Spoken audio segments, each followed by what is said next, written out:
Savannah, and I'm reporting from Strasbourg, France at the Council of Europe, where they're having the World Forum for Democracy, Gender Equality.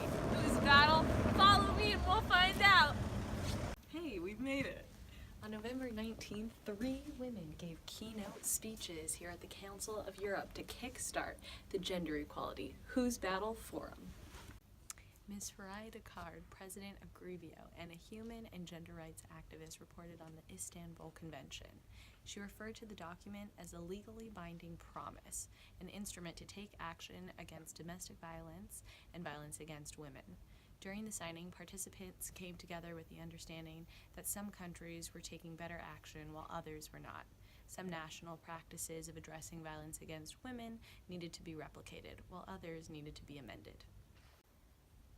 I was just listening to the testimony of Miss Ito, a Japanese journalist and rape victim. When Miss Ito went to report her attack, she wasn't given adequate support or medical attention. She was discouraged by the police from reporting the incident. Despite her hard evidence, her case was dropped and her attacker went without any punishment or repercussions.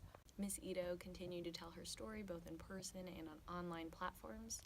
Receiving death threats and harassment, Miss Ito was forced to move to London for her own safety. There, she was able to put her voice out there and connect with other victims online. Today, she advocates for judicial reform and emphasizes the need to believe victims. It was those that believed in her who empowered her to speak up. The audience then heard from Rosemary McCartney, the Canadian ambassador to the United Nations. McCartney explained that we haven't come as far as we should have in gender equality. Patience is not a virtue when it comes to gender violence. We should have zero tolerance for the gender disparities that we still see today. She questioned how we would achieve any of the Sustainable Development Goals without the foundation of gender equality. She left the audience with the following: diversity is a fact, inclusion is a choice. We need to get to a point where people feel a sense of belonging. On Tuesday, November 20th, the World Forum hosted labs that explored different areas of concern in regards to gender disparities. Lab 8 focused on the presence of stereotypes against women in the media. The lab asked questions of how might media be used as a tool to promote ideals of gender inequality in societies with deeply rooted inequalities, and how monitoring mechanisms might be used to ban stereotypes from the media. The lab focused on 3 initiatives. First, the Appropriate Communication Techniques for Development, or ACT, which monitors the image of women and men in Arab media and networks.